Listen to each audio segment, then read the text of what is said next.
ఉన్నటువంటి మెస్సియా వచ్చేశాడు అని చెప్పేటటువంటి శుభవార్త. మనం ఎదురు చూస్తూ ఉన్నటువంటి మన రాజు వచ్చేశాడు అని చెప్పేటటువంటి వార్త.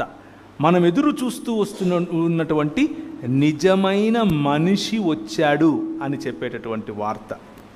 ఆ నిజమైన మనిషి మనం కోల్పోయిన అధికారం, మనం కోల్పోయిన సంబంధం, మనం కోల్పోయినటువంటి దేవుని యొక్క ఇల్లు, మనం కోల్పోయినటువంటి దేవునితో సహవాసం, మనం కోల్పోయినటువంటి దేవుని రాజ్యములో ప్రాతినిధ్యం తిరిగి తీసుకుని వచ్చి ఇస్తాడు అని చెప్పటమే సువార్త.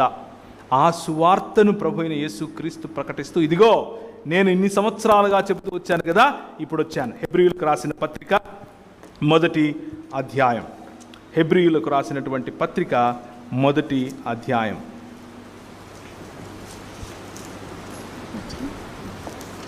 మొదటి వచనం నుంచి చదవాలి. పూర్వకాలమందు దేవుని యొక్క మాట అనంటే, దేవుడు మనిషితో, మనిషి గురించి, ఒక నిజమైన మనుష్యుడు అయినటువంటి క్రీస్తును గురించి పలుకుతూ వస్తున్నటువంటి మాట. అందుకనే క్రీస్తుకు రెండవ లేకపోతే కడపటి ఆదాము అన్న పేరు. ఒక ఆదాము ఓటమి మరొక ఆదాము యొక్క గెలుపులో సంపూర్ణం చేసినటువంటి దేవుని సంకల్పం. ఆ సంకల్పమును మనకు తెలియచేయటమే వాక్యముకున్నటువంటి ప్రధాన లక్ష్యం. ఏం చేశాడు, ఏం సంకల్పమును ఎలా చెప్పాడు? పూర్వకాలమందు నానా సమయములలో నానా విధములుగా ప్రవక్తల ద్వారా నేను భూమ్యాకాశములకు దేవుణ్ణి, నేను నక్షత్రములకు దేవుణ్ణి, నేను సూర్యచంద్రాదులకు దేవుణ్ణి అని చెప్పుకోవడం మానేసి, ఖురాన్లో ఇలా ఉంటుంది, అల్లాను గురించినటువంటి మాటలు, నేను సూర్యునికి దేవుణ్ణి, సూర్యుని సాక్షిగా చెప్తున్నాను, చంద్రుని సాక్షిగా చెప్తున్నాను, కలం సాక్షిగా చెప్తున్నాను, ఆ కలంలో సిరాగా పోసినటువంటి సముద్రముల సాక్షిగా చెప్తున్నాను అని అల్లా చెప్తాడు. మన దేవుడు ఏమని చెప్తాడు? బైబిల్లో ఉన్నటువంటి దేవుడు ఏం చెప్తాడు? నేను అబ్రహాము దేవుణ్ణి, నేను ఇస్సాకు దేవుణ్ణి, నేను యాకోబు దేవుణ్ణి. It's a personal God. ఆయన వ్యక్తిగతమైనటువంటి దేవుడు, వ్యక్తిగతంగా మనతో సంబంధము నిలుపుకునేటటువంటి దేవుడు. ఎలాంటి సంబంధం? మాట ద్వారా సంబంధం, తన సన్నిధిని ఇవ్వటం ద్వారా సంబంధం, తనతో ఆజ్ఞను ఇవ్వటమే కాదు, తన పైన ఆశీర్వాదములు ఇవ్వటం, ఆ ఆశీర్వాదాన్ని నెరవేర్చి చూపించేటటువంటి వాగ్దర్శనమిచ్చినటువంటి దేవుడు. ఈ ప్రపంచమంతా కూడా మనం చూసినట్లుగా ఆయన నిర్మించినటువంటి ఈ ప్రపంచం తన రాజ్యమైతే, భూమ్యాకాశములను సృజించినటువంటి యెహోవా చక్రవర్తి వలె పరిపాలించటానికి ఆయన ఆకాశములలో సింహాసనాసీనుడై ఉంటే, భూమి తన పాదపీఠముగా ఉన్నటువంటి ఈ భూమిపైన మానవుడికి అధికారం ఇచ్చి నువ్వు ఏల్రా అన్నాడు. ఏల్రా అన్నవాడు ఈ అధికారాన్ని తీసుకుని ఎవరి చేతికిచ్చాడు? సాతాను చేతికిచ్చాడు. ఇప్పుడు దేవుని సంకల్పం ఏమిటి మనకెక్కడి నుంచి తెలుస్తుంది? 66 పుస్తకాలు ఉన్నటువంటి దేవుని గ్రంథం, వాక్యము నుంచి మనకు ఆ సంకల్పం తెలుస్తుంది. ఏంటి ఆ సంకల్పం? ఎఫెసీయులకు రాసిన పత్రిక 1వ అధ్యాయం 10వ వచనం. ఎఫెసీయులకు క్రీస్తు అనే నిజమైన మానవుడు, క్రీస్తు అనే నిజమైన దేవుడు ఈ భూమ్యాకాశములను కలపటం ఆయన సంకల్పం. ఇంతకుముందు ఏ విధంగా అయితే అగాధము లేనటువంటి సహవాసములో మనిషి మరియు మానవుడు మనిషి మరియు దేవుడు జీవించారో, అటువంటి స్థితిలోనికే, షలోం అనేటటువంటి స్థితిలోనికి తిరిగి మనల్ని తీసుకొని రావాలి అని అనుకున్నాడు. ఆ శుభ వార్త, ఆ మాట మనకు చెప్పటానికి పూర్వకాలమందు నానా విధాలుగా ప్రవక్తల ద్వారా మనకు ఆ మాట చెప్తూ వచ్చాడు. ఒక్కసారి బ్రషప్ చేసుకునేందుకు ప్రయత్నం చేద్దాం. మొట్టమొదటిసారిగా ఈ అగాధములోనికి, లేకపోతే దేవుడు భూమ్యాకాశముల మధ్య ఇంత అగాధానికి కారణమైనటువంటి మానవ సమాజాన్ని రక్షించటం కోసం 3 దినములైన తరువాత తిరిగి లేపుతాను అని హోషియా గ్రంథం 6వ అధ్యాయంలో చెప్పిన మాటను నిలబెట్టుకునే ప్రక్రియలో, ఆ ప్రణాళికలో, లేకపోతే ఆ సంకల్పములో భాగంగా నోవహుతో ఏం చేశాడు? చెప్పండి. నోవహుతో ఏం చేశాడు? మాట్లాడాడు. మాట, వాక్యం. నోవహు ఇది చేయి అని అన్నాడు. చిత్తం ప్రభువా అని నోవహు చేశాడు. నశించిపోయే మానవ సమాజాన్ని తిరిగి తన కుటుంబముగా, తిరిగి తన రాజ్యముగా, తిరిగి తను రాజుగా, వారు తన ప్రజలుగా, తిరిగి తను కాపరిగా మరియు ఆయన పాలించు గొర్రెలుగా, తిరిగి తను భర్తగా మరియు మానవ సమాజం తన భార్యగా, తను ప్రియుడుగా మరియు తన ప్రియురాలిగా మానవ సమాజం, ఇలా వేరు వేరు సాదృశ్యాలతో మాట్లాడుతూ మనుష్యులను తన కుటుంబంలో భాగముగా, నేను తండ్రిని మీరు నా పిల్లలు అనేటటువంటి సాదృశ్యంతో మాట్లాడుతూ ప్రభు నోవహుతో మళ్ళీ నూతన సృష్టి కార్యాన్ని మొదలుపెట్టాడు. క్రొత్త సృష్టి అన్నది నోవహు ద్వారా మొదలైంది. ఆ నోవహు ద్వారా మొదలైన సృష్టి తర్వాత మళ్ళీ పాపపు యొక్క ఛాయలు మెల్లిమెల్లిగా పెరుగుతూ ఉన్న సమయంలో మళ్ళీ వాక్కు ఎవరికి? అబ్రహాముకు. అబ్రహాము, నీ ఉన్నటువంటి నీ దేశము, నీ పితరులు, నీ కుటుంబము, నీ లోక మర్యాద ఇది కాదు. నేను ఒక రాజ్యం నిర్మించబోతున్నాను, నేను ఒక నూతన సృష్టిని చేయబోతున్నాను, నీ ద్వారా ప్రపంచములను ఆశీర్వదిస్తానయ్యా, నీకు అర్థం కావట్లేదు, నా మాటను నమ్ముతావా అన్నాడు. ఓకే అని ఆయన స్టెప్డ్ అహెడ్, ఆయన ముందుకు రావటం మొదలుపెట్టాడు. వాక్యము యొక్క ప్రాధాన్యత ఏమిటి అని అంటే, ఆ వాక్యము నీ చెవిన పడిన తర్వాత నీ స్పందన ఎస్ నేను చేస్తాను అనంటే నీ ద్వారా ఆయన ప్రపంచములను ఆశీర్వదిస్తాడు, నీ ద్వారా ప్రపంచములను కడతాడు, నీ ద్వారా సమాజాన్ని కడతాడు, నీ ద్వారా మానవులను మానవులుగా చేస్తాడు, నీ ద్వారా మానవులను దేవుని కుటుంబములో భాగంగా చేస్తాడు, నీ ద్వారా మనుషులను తిరిగి దేవుని యొక్క బిడ్డలుగా, దేవుని యొక్క కాపరిత్వము క్రింద ఉండే గొర్రెలుగా, దేవుని యొక్క రాజ్యములో పౌరులుగా, దేవుడు తండ్రి అయితే వీరు పిల్లలుగా ఉండేందుకు అవకాశం ఇస్తాడు. ఆ అవకాశం మొదట నోవహుతో నిబంధన, రెండవదిగా అబ్రహాముతో నిబంధన, ఆ తరువాత ఇస్సాకు, యాకోబు పిల్లలైనటువంటి ఇశ్రాయేలుతో నిబంధన. ఇశ్రాయేలు, నేను పేరు పెట్టి పిలిచినవాడా, ఇశ్రాయేలు నీ భాగ్యం ఎంత గొప్పది, యెహోవా నీకు విమోచనకర్తగా ఉన్న నీ భాగ్యం ఎంత గొప్పది. ద్వితీయోపదేశ కాండం 33వ అధ్యాయం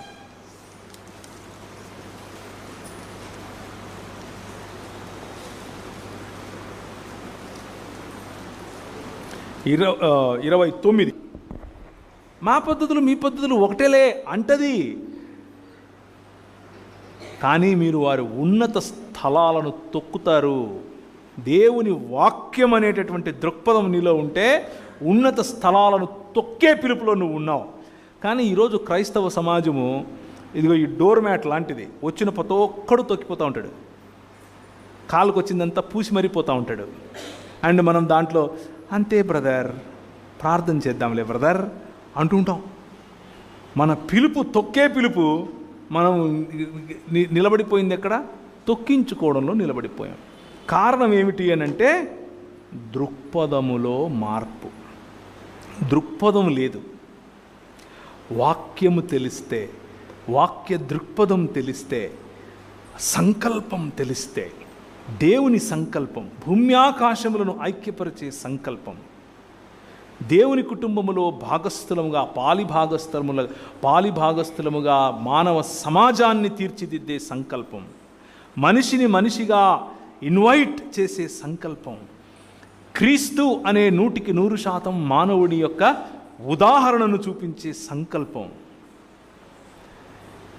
ఆ సంకల్పం కోసం అబ్రహాము, ఇస్సాకు, యాకోబుల కుమారులైనటువంటి ఇశ్రాయేలును కట్టాడు.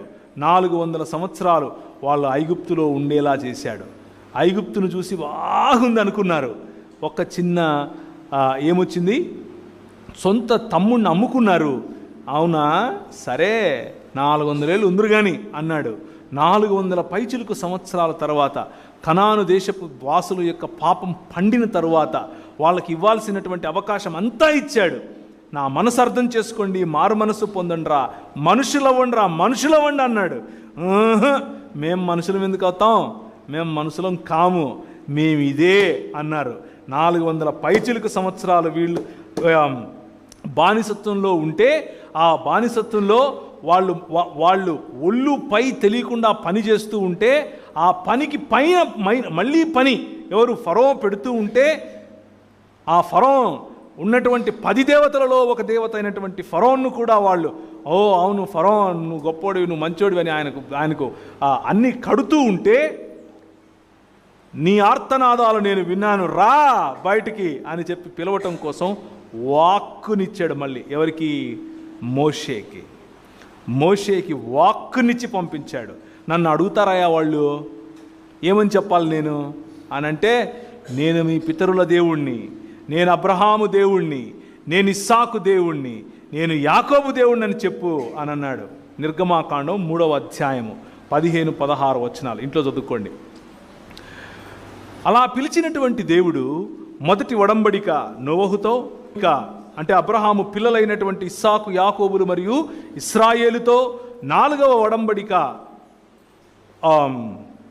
మోషే ద్వారా, 5వ ఒడంబడిక తనలో నుంచే బయటకు వస్తాడు అని చెప్పినటువంటి దావీదుతో, దావీదు అడిగినప్పుడు నీ కుమారుని ద్వారా చేస్తాను అని చెప్పి తన కుమారుడైనటువంటి యెష్షయి చిగురు మరియు మొద్దు వేరు అయినటువంటి మన ప్రభు అయినటువంటి యేసు క్రీస్తులో ఆయన ఒడంబడికను, ఆయన మనతో చేసిన కాంట్రాక్ట్ను ఆయన నిలబెట్టుకుంటూ వస్తున్నాడు. మాట దేవుని వాక్యం అనంటే ఆయన మనుషులతో చేసిన ఒడంబడిక, కవనెంట్ అని దీన్ని పిలుస్తారు. Our God is a covenant faithful God. మన దేవుడు ఇచ్చిన మాట తప్పనివాడు. మన దేవుడు మాట ఇచ్చి దాన్ని వ్యర్థపరిచేవాడు కాదు. మన దేవుడు తన మాటను నెరవేర్చేవాడు.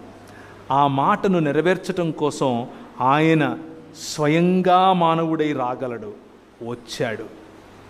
అదే సువార్త. God promised that we all will be his family once again. మనం మరొకసారి ఆయన కుటుంబం అవుతాం అని ఆయన ప్రామిస్ చేశాడు. దానిని ప్రభు అయిన యేసు క్రీస్తులో ఆయన సంపూర్ణం చేశాడు. ఆది యోహాను సువార్త 1వ అధ్యాయం. మనం హెబ్రీయులకు రాసిన పత్రికలో 1వ అధ్యాయం చదివాం. నానా కాలముల యందు దేవుడు నానా విధములుగా ప్రవక్తల ద్వారా మన పితరులతో మాట్లాడిన దేవుడు ఆ దినముల అంతమందు కుమారుని ద్వారా మనతో మాట్లాడాడు. ఈ కుమారుడు ఎవరు? యోహాను సువార్త 1వ అధ్యాయం. నువ్వు నేను ఏ విధంగా అయితే the flesh and the bones అని పిలుస్తాం, రక్తమాంసములు కరిగినటువంటి ఈ మానవుడుగా ఆయన మన మధ్యకు రావటం, ఆ మానవుడిగా వచ్చినటువంటి ఆయన ఈ 3 మాటలతో, అనగా వాక్యము యొక్క శక్తితో ఆయన ఈ లోక మర్యాదను నేర్పిస్తూ వస్తూ ఉన్నటువంటి, ఈ లోక మర్యాదలోనికి ప్రలోభ పెడుతున్నటువంటి సాతానును 3 సమాధానాలు వాక్యములో నుంచే ఇచ్చి తరిమి కొట్టడం మనం చూస్తాం. ఇక్కడ ఇంకొక విషయాన్ని నేను మీకు ప్రస్తావించి ముగిస్తాను. సాతానుతో జరుగుతున్నటువంటి ఆ మాటలలో ప్రభు అయిన యేసుక్రీస్తుతో సాతాను ఏ విధంగా మాట్లాడుతున్నాడు? మొదటి ప్రశ్న ఏంటి? నువ్వు రొట్టెలు చేసుకో రాళ్ళను అని అన్నాడు. కానీ దానికి వాక్యం కోట్ చేయలా. ప్రభు మాత్రం వాక్యం కోట్ చేసి నోరు మూసుకో అన్నాడు. అర్రే, ఈయన ఏదో దృక్పథం బాగుంది, ఈయన కరెక్ట్ దృక్పథంలో ఉన్నాడే, సో మనం ఈయనను కొట్టాలంటే ఏం చేయాలా? మనం కూడా అదే దృక్పథం పెట్టుకోవాలా అని అనుకున్నాడు. నెక్స్ట్ వాక్యంతో వచ్చాడు. ఏ వాక్యంతో వచ్చాడు? మరి నీకోసం దేవదూతలను ఇస్తాడంట కదా, దూకు అని అన్నాడు. ఈయన మళ్ళీ వాక్యంతోనే కొట్టాడు, నీ దేవుడైన యెహోవా నువ్వు. సో ఈ లోక మర్యాద మనము సరైన దృక్పథములో నడుస్తున్నప్పుడు, వాక్యమనే దృక్పథంలో నడుస్తున్నప్పుడు, వాక్యమనే దృక్పథాన్ని మనం ప్రజలకు చెబుతూ ఉన్నప్పుడు, ఆ వాక్యాన్నే తీసుకుని నిన్ను ఈ లోక మర్యాదలోనికి పిలిచే ప్రయత్నం చేస్తుంది. ఆ వాక్యాన్నే వక్రీకరించి మరీ నిన్ను తన మర్యాదలోనికి రమ్మని పిలుస్తుంది. సాతాను చేసింది ప్రతి ఒక్కసారి అదే. కానీ వాక్యము శరీరధారి అయి వచ్చాడు, కృపాసత్య సంపూర్ణుడిగా వచ్చాడు. ఆయన దగ్గర పప్పులు ఉడకలా. ఆయనను తెలుసుకున్నటువంటి మనం, ఆయన అడుగుజాడలలో నడవాలి అని నిర్ణయించుకున్నటువంటి మనం ఆయన జీవన విధానాన్ని మనకొక మాదిరి